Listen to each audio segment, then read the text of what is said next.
કેમ છો દોસ્તો? બધા મજામાં ને? દોસ્તો હું અમૃત લિંબાચી આપ સૌનું હાર્દિક સ્વાગત કરું છું આપણી YouTube ચેનલની અંદર. દોસ્તો ધોરણ 10 બોર્ડની 2024 ની પરીક્ષાની તૈયારીઓ યુદ્ધના ધોરણે ચાલુ હશે. તનતોડ મહેનત આપ કરી રહ્યા જશો. તો દોસ્તો આજના વિડીયોની અંદર આપણે શીખવા જઈ રહ્યા છીએ ગણિતની અંદર વિભાગ સી કે જેની અંદર 18 ગુણનો વિભાગ સી છે, જેમાં 3 ગુણના 6 દાખલાઓ આપણે ગણવાના છે. તો દોસ્તો વિભાગ સી ની અંદર કયા ચેપ્ટરમાંથી કયા નંબરમાં બોર્ડની અંદર દાખલો આવશે, બેઝિક અને સ્ટાન્ડર્ડ બંને મેથ્સ જેણે જે મેથ્સ રાખેલું છે એ દરેક માટે ખૂબ જ ઇમ્પોર્ટન્ટ પુસ્તકના અને કેટલાક વધારાના અગાઉ બોર્ડમાં પૂછાયેલા એવા દાખલાઓ લઈને હું આવી રહ્યો છું.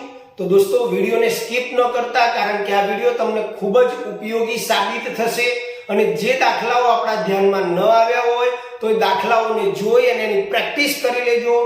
તકલીફ ન પડશે એ રીતે તકલીફ નહીં પડે તમને જો બરોબર પ્રેક્ટિસ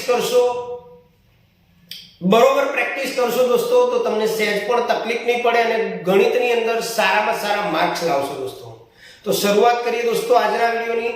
આ સિવાય વિભાગ ડી જે છે એનો વિડીયો આપણે YouTube ઉપર ઓલરેડી અપલોડ કરી ચૂક્યા છીએ. જો ન જોયો હોય તો એની લિંક પણ ડિસ્ક્રિપ્શનમાં મૂકેલી છે.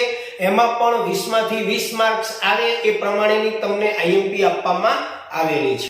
ચાલો મિત્રો, તો બેઝિક મેથ્સ વાળાને દોસ્તો 38 અને 39 નંબરનો જે પ્રશ્ન છે, બેઝિક મેથ્સ જે લોકોએ રાખેલું છે એ લોકોને 38 નંબરનો પ્રશ્ન અને 39 નંબરનો જે પ્રશ્ન છે એની અંદર દ્વિચલ સુરેખ સમીકરણ યુગ્મ પ્રકરણ નંબર 3 એમાંથી દોસ્તો દાખલો આવશે. બરોબર? હવે એની અંદર કયા પ્રકારના દાખલાઓ આવી શકે દોસ્તો, તો એની કેટલાક રકમો આપણે અહીંયા મૂકેલી છે કે જેની અંદરથી પૂછાવાની શક્યતા છે. એમાં પહેલી રકમ છે કે બે સંખ્યાનો તફાવત 26 છે અને એક સંખ્યા બીજી સંખ્યાથી 3 ગણી છે, તો તે બે સંખ્યા શોધો. દોસ્તો અહીંયા બે સમીકરણ બનાવવા પડે. બે સંખ્યાનો તફાવત 26 છે, એક x ધારો એક y ધારો, x - y બરાબર 26 થાય. પછી એક સંખ્યા બીજી સંખ્યાથી 3 ગણી છે એટલે x બરાબર 3y થાય અને પછી એને પ્રમાણિત સ્વરૂપમાં લખી લોપ અથવા આદેશની રીતથી આપ ઉકેલનો મેળવી શકો છો. ત્યાર પછી બે પૂરક કોણો પૈકી મોટો ખૂણો નાના ખૂણા કરતા 18 મોટો હોય તો તે પૂરક કોણ શોધો. બે પૂરક કોણો પૈકી ચોપડીનો દાખલો છે દોસ્તો, પ્રયત્ન કરજો. બે પૂરક કોણો પૈકી મોટો ખૂણો નાના ખૂણા કરતા, એટલે એક મોટા ખૂણા માટે ધારવાનો x, નાના ખૂણા માટે y ધારો અને એના ઉપરથી એક સમીકરણ. બીજું સમીકરણ, હવે પૂરક કોણ કોને કહેવાય, તો પૂરક કોણ એટલે જે બે ખૂણાઓનો સરવાળો 180 થાય. તો બીજું સમીકરણ x + y બરાબર 180 થશે અને એક સમીકરણ આ લાઈન ઉપરથી બની જશે દોસ્તો અને પછી બંને સમીકરણનો યોગ્ય રીતથી ઉકેલ મેળવી શકશો. એક શેરમાં ટેક્સીનું ભાડું નિશ્ચિત ભાડા અને કાપેલા અંતરના પ્રમાણમાં સંયુક્ત રીતે લેવાય છે. 10 કિલોમીટરના અંતર માટે 105 રૂપિયા અને 15 કિલોમીટરની મુસાફરી માટે 155 રૂપિયાની ચૂકવણી કરવી પડે તો નિશ્ચિત ભાડું, ટાઈપિંગ મિસ્ટેક છે, નિશ્ચિત ભાડું કેટલું અને પ્રતિ કિલોમીટરના દરે કેટલી કિંમત ચૂકવવી પડે. બીજું પૂછ્યો છે આપણને પ્રશ્ન કે જો મુસાફર 25 કિલોમીટરની મુસાફરી માટે કેટલું ભાડું ચૂકવવું પડશે. તો દોસ્તો આ બી અગત્યનો દાખલો છે. ત્યાર પછી 3x - 5y - 4 બરાબર 0 અને 9x બરાબર 2y + 7 નો ઉકેલ લોપની રીતે શોધો. દોસ્તો પહેલા તો લોપની રીતે ઉકેલ શોધવો હોય એટલે ax + by બરાબર c આવી રીતે તમારે ગોઠવી દેવાનું. મતલબ અહીંયા તમને 3x - 5y - 4 ને આપણે બરાબરની પાછળ લઈ જઈશું એટલે કે 3x - 5y બરાબર 4. આની અંદર 9x 2y આગળ લાવીશું એટલે 9x - 2y બરાબર 7. જેનો તમારે લોપ કરવો છે, જે ચલનો લોપ કરવો છે એ ચલના સહગુણકને સમાન કરી અને ત્યાર પછી તમારે લોપની રીતે ગણવાનો છે. ત્યાર પછીની રકમ છે દોસ્તો કે 2x + 3y બરાબર 11 અને 2x - 4y બરાબર -24 નો ઉકેલ શોધો. કઈ રીતે? તો તમને જે રીતે અનુકૂળ લાગે આદેશ અથવા લોપની રીત અને એવો m મેળવો કે જેથી y બરાબર mx + 3 થાય. ત્યાર પછી 3x છેદમાં 2 ઓછા 5y છેદમાં 3 બરાબર -2 અને x છેદમાં 3 પ્લસ y છેદમાં 2 બરાબર 13 ના છેદમાં 6 નો ઉકેલ આદેશની રીતે શોધો. તો દોસ્તો અહીંયા તમારે લસા લઈ અને સમીકરણ બનાવવાનું છે. દાખલા તરીકે અહીંયા 2 અને 3 નો લસા 6 થાય તો એ પ્રમાણે અહીંયા 2 આપેલા છે તો 3 વડે ઉપરની રકમને ગુણવી પડે 6 લાવવા, એટલે 3 કરીને 9x થશે માઈનસ અહીંયા 3 છે છેદમાં તો એને આપણે 6 લાવવા માટે 2 વડે ગુણવું પડે તો ઉપરની રકમને આપણે 2 વડે ગુણીએ તો 10y છેદમાં 6 6 નો 2 જોડે ગુણાકાર કરો એટલે 6 × 12 -12. તો આ તમારું એક સમીકરણ બની ગયું. એવી જ રીતે આનું બનાવવાનું અને ત્યાર પછી આદેશની રીતે એનો ઉકેલ મેળવવાનો. તો 38 અને 39 નંબરની અંદર દ્વિચલ સુરેખ સમીકરણ યુગ્મ આવશે. ધ્યાન રાખજો દોસ્તો, સ્ક્રીનશોટ પાડવો હોય તો હું ખસી જાઉં છું. ચાલો ઓકે. ત્યાર પછી દોસ્તો 40 નંબરનો પ્રશ્ન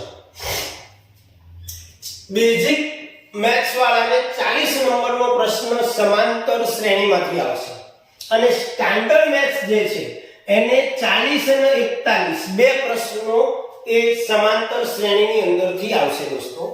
તો એના અગત્યના દાખલાઓ આપણે અહીંયા મૂકેલા છે કે ફૂલોની એક ક્યારીમાં પ્રથમ હારમાં 23 ગુલાબના છોડ, બીજી હારમાં 21 ગુલાબના છોડ, ત્રીજી હારમાં 19 ગુલાબના છોડ વગેરે છે.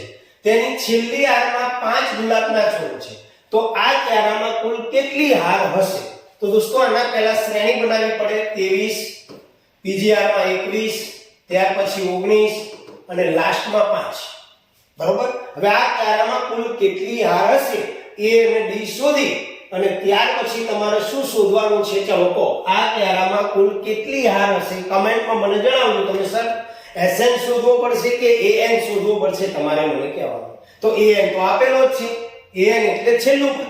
તો તમારે અહીંયા કુલ કેટલી હાર હશે એટલે SN શોધી નાખવાનું છે. ત્યાર પછી સમાંતર શ્રેણીના પ્રથમ 14 પદોનો સરવાળો 1050 હોય તો તેનું પ્રથમ પદ 10 હોય તો તે શ્રેણીનું 20મું પદ શોધો.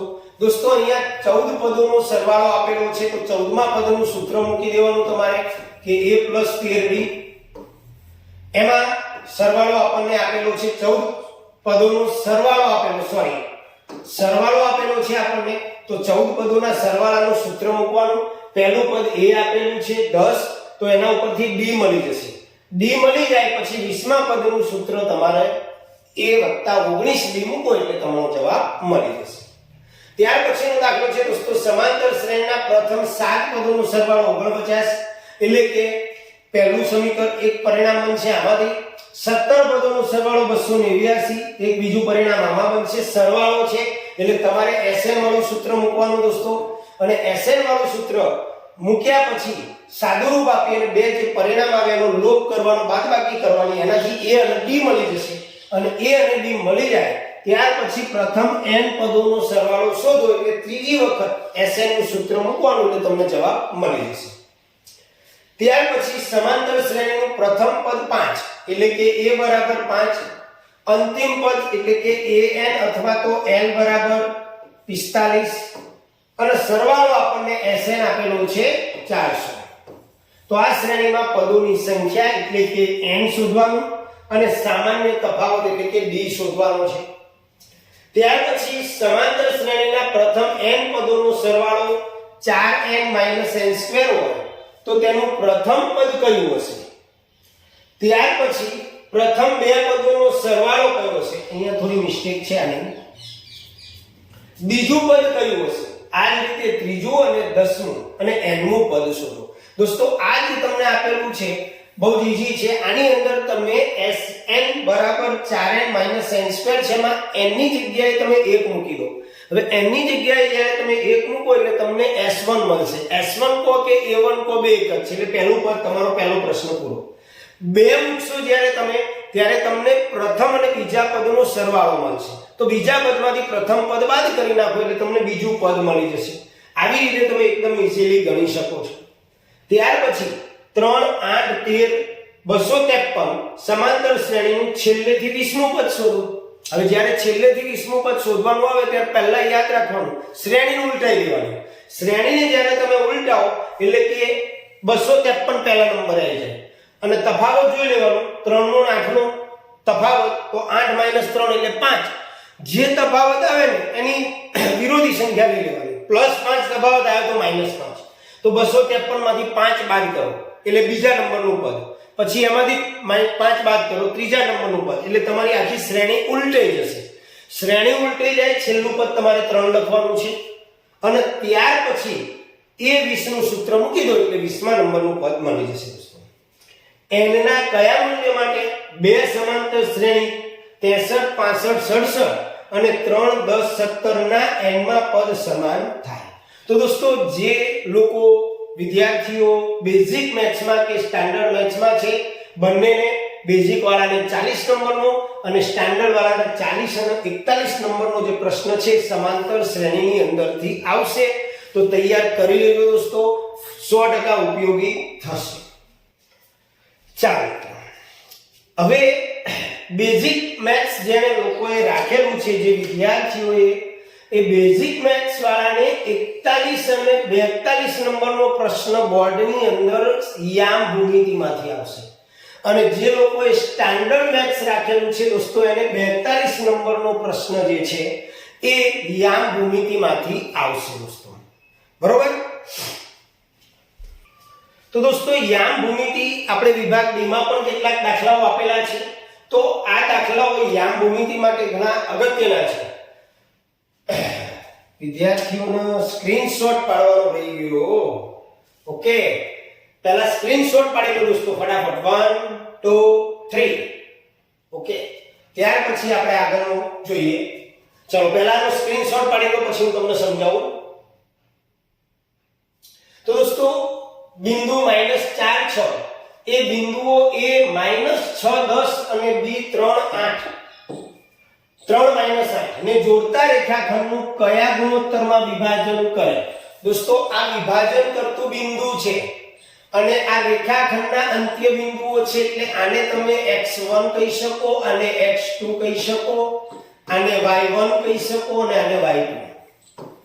અને અંતર વિભાજન કરતા બિંદુના યામ આપણને આપેલા છે જેનું સૂત્ર તમારે યાદ રાખવાનું છે કે અંતર વિભાજન કરતા બિંદુના યામ બરાબર mx2 + nx1 / m + n અને ny2 + ny1 / m + n. બરોબર? તો એ સૂત્ર પ્રમાણે તમને આ -4 અને 6 એ તમારે મૂકવાના છે અંતર વિભાજન કરતા બિંદુના યામમાં અને એનાથી તમે આરામથી એને ગણી શકશો. ત્યાર પછી બિંદુ A 2 - 2 અને B -7, 4 ને જોડતા રેખાખંડના ત્રિભાગ બિંદુના યામ શોધો. યામ શોધો. તો દોસ્તો તમને કોઈ રેખાખંડ ધારો કે આપેલો છે A અને B.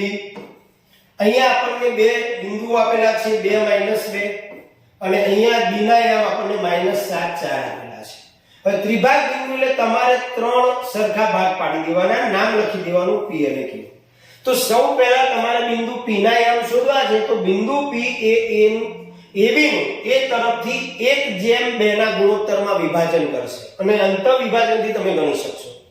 ત્યાર પછી P ના યામ જ્યારે તમને મળી જાય પછી તમારે ફરી અંતર વિભાજનનું સૂત્ર મૂકવાનું નથી. આ Q બિંદુ જે છે એ PB નું મધ્ય બિંદુ થશે એટલે મધ્ય બિંદુના યામનું સૂત્ર તમારે મૂકવાનું. ત્યાર પછી નો દાખલો છે દોસ્તો કે A અને B અનુક્રમે -2 અને 2 - 4 હોય જેથી AP બરાબર 3/7 AB થાય અને બિંદુ P એ રેખાખંડ AB ઉપર આવેલો હોય તો તેવા બિંદુ P ના યામ શોધો. આ પણ ટેક્સ્ટ બુકનો જ દાખલો છે. ત્યાર પછી AB વર્તુળનો વ્યાસ છે, વર્તુળનું કેન્દ્ર 2 - 3 છે અને B 1, 4 છે તો બિંદુ A ના યામ શોધો. દોસ્તો વર્તુળની અંદર તમારે ધ્યાન રાખવાનું, જો આ વર્તુળ છે આપણે વ્યાસ બનાવી દઈએ AB એ વર્તુળનો વ્યાસ છે, એનું કેન્દ્ર એના યામ આપણને આપેલા છે 2 - 3. અહીંયા આપણે O કેન્દ્ર બનાવી અને એના 2 - 3 B ના યામ આપણને આપેલા છે 1 અને 4 અને આપણને A ના યામ શોધવાના કીધા છે તો કેન્દ્ર એ રેખાખંડ AB નું મધ્ય બિંદુ થાય. તો મધ્ય બિંદુના યામના સૂત્રથી તમે આ દાખલાને ગણી શકશો. બિંદુઓ A 6 5 અને B -4 3 થી સમાન અંતરે આવેલું હોય તેવું y અક્ષ ઉપરનું બિંદુ મેળવો. દોસ્તો y અક્ષનું આવે તો xm 0 થાય, x અક્ષ ઉપરનું બિંદુ આવે તો ym 0 થાય. અને આ પણ પુસ્તકનો ટેક્સ્ટ બુકનો દાખલો છે. બરોબર પ્રયત્ન કરજો અને ક્યાંય કોઈ તકલીફ લાગે તો કહેજો. એનો એ દાખલાનો સંપૂર્ણ સમજૂતી સાથેનો વિડિયો આપણે બનાવી, જો કે આપણી YouTube ચેનલ ઉપર બધા જ ચેપ્ટરો મોટા ભાગના છે તો એને ત્યાં જઈને જોઈ લો, જેથી કરીને તમને તમારો કોઈ પણ ડાઉટ હોય ક્લિયર થઈ જાય. ચાલો આગળ વધીએ દોસ્તો. હવે બેઝિક મેથ્સ વાળાને દોસ્તો 43 અને 44 નંબરનો પ્રશ્ન જે છે વર્તુળમાંથી આવશે.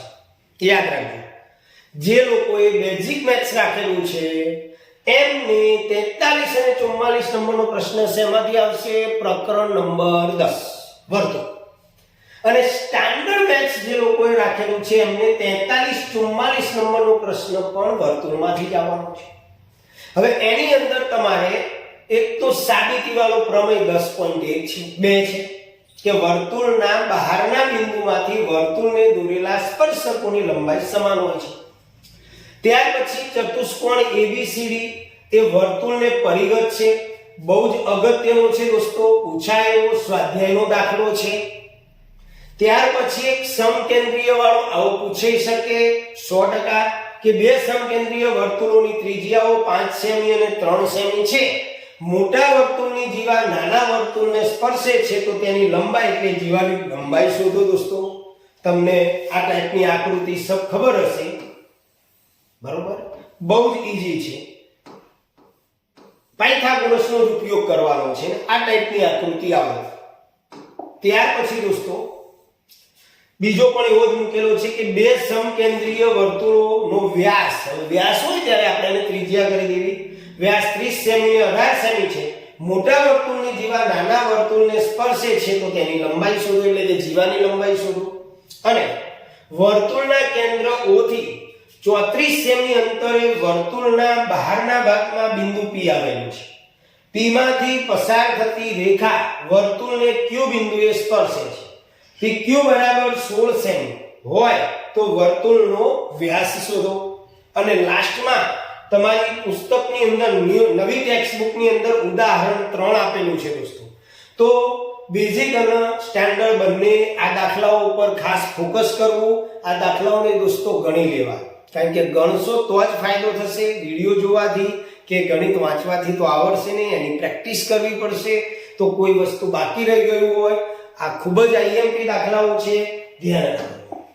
ત્યાર પછી બેઝિક મેથ્સ વાળાને અહીંયા વિભાગ C ની અંદર દોસ્તો એક દાખલો પૂછાશે 45 નંબરનો. બેઝિક મેથ્સ વાળાને 45 નંબરનો દાખલો હશે.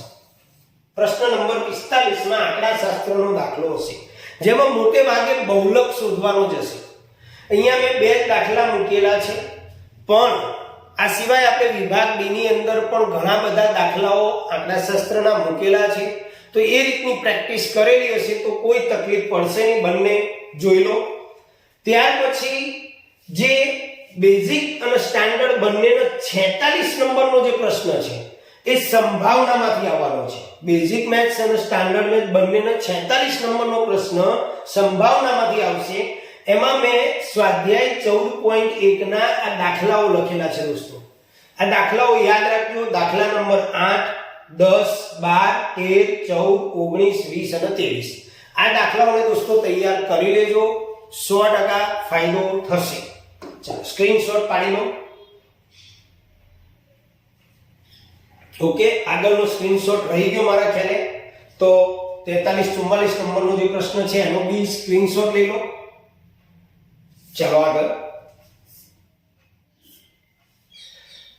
હવે દોસ્તો અહીંયા સ્ટાન્ડર્ડ મેથ્સ વાળાની વાત કરીએ આપણે. તો સ્ટાન્ડર્ડ મેથ્સ વાળાને 38 નંબરનો 39 નંબરનો પ્રશ્ન બાકી હતો. તો સ્ટાન્ડર્ડ મેથ્સ વાળાને દોસ્તો 38 અને 39 નંબરનો પ્રશ્ન જે છે ચેપ્ટર નંબર 2 બહુપદીમાંથી આવશે. શેમાંથી? બહુપદીમાંથી. તો તો એના બહુ લિમિટેડ દાખલાઓ મેં મૂકેલા છે બહુપદીમાંથી અને આવા પૂછાઈ શકે, બરોબર. એમાં પહેલો દાખલો ખૂબ જ અગત્યનો છે. 6x² - 13x + 6 ના શૂન્યો આલ્ફા અને બીટાની કિંમત શોધ્યા વગર, એટલે કે શૂન્યો શોધવાના નથી, અને આપણે અહીંયા એક α² + β², બીજું પરિણામ 1/α + 1/β, અને ત્રીજું α/β + β/α, ત્રણેય વસ્તુ આપણે શોધવાની છે. ત્યાર પછી બીજા નંબરનો દાખલો છે, પણ ટેક્સ્ટ બુકનો જ છે અને ઘણીવાર બોર્ડમાં પૂછાયેલો છે દોસ્તો, કે નીચે દર્શાવેલ સંખ્યાઓ દ્વિઘાત બહુપદીના શૂન્યોનો સરવાળો અને ગુણાકાર છે. તો એના ઉપરથી દ્વિઘાત બહુપદી મેળવો. -1/4 અને 1/4. પહેલું જે છે શૂન્યોનો સરવાળો છે, બીજા નંબરનું શૂન્યોનો ગુણાકાર છે. એના ઉપરથી દ્વિઘાત બહુપદી મેળવવાની આપણે સૂત્ર આપણે જાણીએ છીએ, x² - α + β x + α * β. આની અંદર બે શૂન્યોનો સરવાળો, બે શૂન્યોનો ગુણાકાર મૂકી સાદુરૂપ આપો એટલે મળી જશે. ત્યાર પછી ત્રીજા નંબરનો દાખલો છે, દ્વિઘાત બહુપદી 2x² + 7x + 5 ના શૂન્યો શોધો. એટલે પહેલા તો અવયવીકરણથી આપણે શૂન્યો શોધીશું અને શૂન્યો અને સહગુણકો વચ્ચેનો સંબંધ ચકાસીશું, બરોબર. તો આ 38 39 માં તમને બહુપદીના ચેપ્ટરમાંથી દાખલાઓ પૂછાવાના છે દોસ્તો, સ્ટાન્ડર્ડ વાળાને. ત્યાર પછી સ્ટાન્ડર્ડ મેથ્સ વાળાને 45 નંબરનો એક પ્રશ્ન આવશે બોર્ડની અંદર. 45 નંબરની અંદર દોસ્તો આવશે 11મું પ્રકરણ. કયું પ્રકરણ? 11મું. અને એ છે વર્તુળ સંબંધિત ક્ષેત્રફળ. તો એની અંદર આપણે અહીંયા ત્રણ દાખલાઓ મૂકેલા છે. પહેલું છે 10 સેમી ત્રિજ્યાવાળા વર્તુળની જીવા કેન્દ્ર આગળ કાટખૂણો આંતરે છે, તેને અનુરૂપ લઘુ વૃત્તખંડ અને ગુરુ વૃત્તાંશનું ક્ષેત્રફળ શોધો. પાઈ બરાબર 3.14 લો, બરોબર. તો સૂત્રો તમને આવડવા જોઈએ, લઘુ વૃત્તખંડનું, ગુરુ વૃત્તાંશનું. ત્યાર પછી બીજો દાખલો છે દોસ્તો કે 15 મીટર બાજુવાળા ચોરસ આકારના ઘાસના ખેતરના એક ખૂણે ઘોડાને 5 મીટર લાંબા દોરડાથી બાંધેલો છે. પહેલું શોધવાનું કીધું છે કે ઘોડો ખેતરના જેટલા ભાગમાં ચરી શકે તેનું ક્ષેત્રફળ શોધો, અને બીજું કીધું છે દોરડું 5 મીટરના બદલે 10 મીટર લાંબુ રાખ્યું હોત તો ચરવાના ક્ષેત્રફળમાં થતો વધારો શોધો. પાઈ બરાબર 3.14. તો દોસ્તો ચોરસ ભલે 15 મીટર બાજુવાળો આપેલો છે તમને, સમજો, પણ એમાં કોઈ એક ખૂણા ઉપર 5 મીટર લાંબુ દોરડું છે, તો તમારો જે આકાર છે આ રીતે બનશે, લઘુ વૃત્તાંશ બનશે. એટલે અહીંયા 90 નો ખૂણો થાય ને લઘુ વૃત્તાંશના ક્ષેત્રફળનું સૂત્ર મૂકશો એટલે તમને પહેલો પ્રશ્ન મળી જશે. ત્યાર પછી હવે r તમારે 5 જ લેવાની એમાં. ત્યાર પછી 5 ના બદલે 10 મીટર લાંબુ દોરડું એટલે ત્રિજ્યા તમારે 10 લેવાની, રીત એની એ જ કરવાની છે, લઘુ વૃત્તાંશનું ક્ષેત્રફળ. અને 10 મીટર લંબાઈ વાળા જે ત્રિજ્યા લો એમાંથી 5 મીટર ત્રિજ્યા વાળું બાદ કરો એટલે વધારો જે થશે તમને મળી જશે. ત્યાર પછી દોસ્તો એક છત્રીમાં સમાંતરે 8 સળિયા આવેલા છે. આકૃતિ આપેલી છે તમને. છત્રીને 45 સેમી ત્રિજ્યા વાળું સમતલ્ય વર્તુળધારી છત્રીના બે ક્રમિક સળિયા વચ્ચેના ભાગનું ક્ષેત્રફળ શોધો. તો બે ક્રમિક સળિયા વચ્ચેના ભાગનું ક્ષેત્રફળ એટલે લઘુ વૃત્તાંશનું ક્ષેત્રફળ. તમારા પુસ્તકમાં પણ આકૃતિ આપેલી છે. તો દોસ્તો 45 નંબરનો પ્રશ્ન સ્ટાન્ડર્ડ મેથ્સ વાળાને વર્તુળ સંબંધિત ક્ષેત્રફળમાંથી આવવાનો છે, બરોબર ધ્યાન રાખજો અને પ્રેક્ટિસ કરી લેજો દોસ્તો, તૈયાર કરજો, 2-4 વાર ગણી લેજો. ત્યાર પછી બીજો એક દાખલો છે એ ચેપ્ટરનો કે આકૃતિ 11.11 એટલે આ તો સોરી ચોપડીની રકમ છે, એટલે આકૃતિ આપણને અહીંયા આપેલી છે અને એમાં મેજ ઉપર 6 ભાગ વાળું એક વર્તુળાકાર આવરણ પાથરેલું છે. જો આવરણની ત્રિજ્યા 28 સેમી હોય તો 0.35 રૂપિયા પ્રતિ સેમીના દરે, સેમી સ્ક્વેરના દરે ડિઝાઇન બનાવવાનો ખર્ચ શોધો. વર્ગમૂળમાં 3 બરાબર 1.7. આ પણ ટેક્સ્ટ બુકનો દાખલો છે, પૂછાયો છે. આને બી તૈયાર કરી લેજો દોસ્તો, બરોબર. તો અહીંયા આપણે પહેલા આનું સ્ક્રીનશોટ પાડી લો, તમે આ દાખલાઓની પ્રેક્ટિસ કરજો.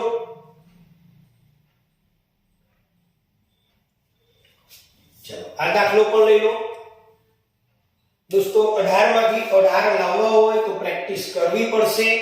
અને પ્રેક્ટિસ કરશો તો જ તમને ગણિતની અંદર ધાર્યું પરિણામ મળશે દોસ્તો. વિડીયો જોવા બદલ તમારો બધાનો ખૂબ ખૂબ આભાર. આપના મિત્ર વર્તુળની અંદર પણ શેર કરો કે જેથી જે લોકોને ગણિતમાં તકલીફ પડે છે અથવા તો જેને માઇન્ડસેટ અઘરું કરી રાખ્યું છે આ દાખલાઓ કરી લેજો. 100% ફાયદો થશે દોસ્તો. હવે નેક્સ્ટ વિડીયોમાં મળીશું, તો ત્યાં સુધી આવજો. જય સ્વામિનારાયણ.